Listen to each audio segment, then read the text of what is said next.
Rohit Sharma second ICC tournament, third ICC டோர்னமெண்ட்டுக்கு finals வரைக்கும் வந்திருக்காரு.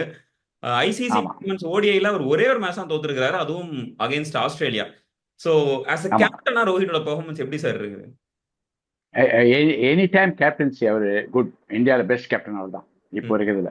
ஓகே. ஏன்னா அந்த மும்பை இந்தியன்ஸை வந்து 5 times சாம்பியன்ஸ் எடுத்துக்கிறது சாதாரண விஷயம் இல்லை, பெரிய விஷயம். ஒன் ம். செகண்ட் வந்து அந்த 5 times எப்படி சாம்பியன் முதல்ல லோ லெவல் இருந்து அதுலேருந்து வின் பண்ணி கண்ட்ரிஸாக வின் பண்ணி வந்திருக்காங்க. ம். மற்றவெல்லாம் அப்படின்னாக்கா முதலேருந்தே டாமினேட் பண்ணிட்டு இருப்பாங்க. இவர் அப்படி இல்லை. மும்பை ஓகே. இந்தியன்ஸ் எப்பவுமே ஃபர்ஸ்ட் ஃபியூ மேட்சஸ் தோத்துருவாங்க, அதுக்கப்புறம் தான் வின் பண்ணிட்டு வந்தார். அதனால அவர் கேப்டன்சி பத்தி கொஸ்டினே கிடையாது. இப்ப பாருங்களேன், வருண் சக்கரவர்த்தியை பிக் பண்ணது, 5 ஸ்பின்னர் விளையாடினது, இதெல்லாமே கேப்டன்சியோட பிளஸ் பாயிண்ட் தான். ம். பட் இன்னும் அவரோட மாஸ்டர் ஸ்ட்ரோக் எதுனாக்க, ம். இன்னைக்கு நான் சொல்லுவேன் இந்த ஆக்ஸார் பட்டேல் நம்பர் 5 அம்சம் தான் பெரிய விஷயம். ஓகே. ஏன்னா அந்த ஆக்ஸார் பட்டேல் இஸ் லெஃப்ட் ஹேண்ட், அவன் ஃபென்டாஸ்டிக் பேட்ஸ்மேன் ஆயிட்டாரு ஆக்ஸார் ம். பட்டேல். ம். அண்ட் அவர் வந்து அந்த லெஃப்ட் ஹேண்டர் போகிறதுனால ஸ்ட்ரைக் ரொட்டேஷன் பியூட்டிஃபுல்லா ஆயிட்டு இருக்கு. போலருக்கு அப்பர் ஹேண்ட் கிடைக்காம இருக்கு.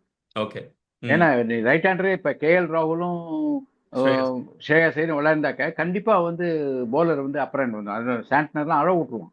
ஓகே. இவன் அப்பப்பறம் வந்து லெஃப்ட் ஹேண்டரா இருக்கிறதுனால வந்து ஒரு 6 அடிச்சு ஒரு மாதிரி பண்றாரு. நல்ல கம்ப்ளீட் நல்ல பிளேயர் அவர். போலிங் அருமையா போட்டார். இன்னைக்கு 2 ஓவர் அவர் கம்மியா போட்டிருக்காரு, அது ஒரு மிஸ்டேக்னு சொல்லலாம். ம்.